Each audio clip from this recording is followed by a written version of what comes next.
Ღვავფალმა იგავიესე კაცისა მისიმე იდრისა ნაყოფიერ იყო აგარაკი და განიზრახვი და გულსაშინათვისა და თქვა რაიმე ყო რამე თუ არა ნახოს სადა შევიკრიბო ნაყოფი ჩემი და თქვა ესე ყო დავარღვივნე საუნჯელი ჩემნი და უფროსნი აღვაშებენ და შევიკრიბო მუნ ყოველი ნაყოფი და კეთილი ჩემი და თქვა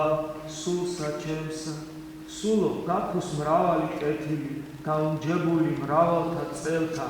განისვენე სჭამე და სულ და იხარე თქვა მას ღმერთმა უგუნურო ამას ღამესა მიგიღო სული შენი შენგან ეგე რომელ მოიმზადე ვისა იყოს ეგრეცა რომელი იუმჯებდეს თავისათვისისა და არა ღმრთისა მიერ განმზდიდრდებოდეს